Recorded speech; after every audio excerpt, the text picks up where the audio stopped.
കൊല്ലത്തേക്കാണ് ഇനി നമ്മൾ. കൊല്ലത്ത് പേ വിഷബാധയേറ്റ് മരിച്ച 7 വയസ്സുകാരുടെ മൃതദേഹം പള്ളിയിൽ എത്തിച്ചു. സംസ്കാരം അല്പസമയത്തിനകം പുനലൂർ ആലഞ്ചേരി മുസ്ലിം ജമാഅത്ത് പള്ളിയിൽ നടക്കും.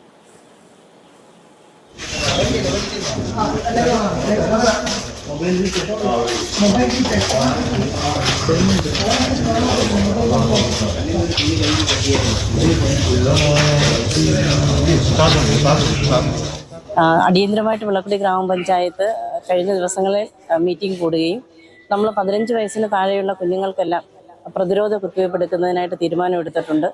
അതുപോലെ തന്നെ തെരുവുനായ്ക്കളെ മാറ്റുന്നതിനായിട്ട് വന്ധീകരണ ശസ്ത്രക്രിയ ഉൾപ്പെടെ തീരുമാനങ്ങൾ എടുത്തിട്ടുണ്ട്. വെറ്റിനറി ഡിപ്പാർട്ട്മെൻറ്റുമായിട്ട് ബന്ധപ്പെട്ട് മൊബൈൽ യൂണിറ്റുകൾ വന്ധീകരണ ശസ്ത്രക്രിയയ്ക്കായിട്ട് നമ്മൾ ക്ഷണിച്ചിട്ടുണ്ട്. അതുപോലെ തന്നെ ഇതിനെ കുരിയോട്ടുമലയുമായി ചേർന്ന് കുരിയോട്ടുമലയിലെ ജില്ലാ പഞ്ചായത്തിൻ്റെ നേതൃത്വത്തിൽ ഒരു ഷെൽട്ടർ പണിഞ്ഞുകൊണ്ടിരിക്കുകയാണ്. അവിടേക്ക് ഈ തെരുവുനായ്ക്കളെ പൂർണ്ണമായിട്ടും മാറ്റാൻ പറ്റുമെന്നുള്ളതാണ് നമ്മുടെ വിശ്വാസം.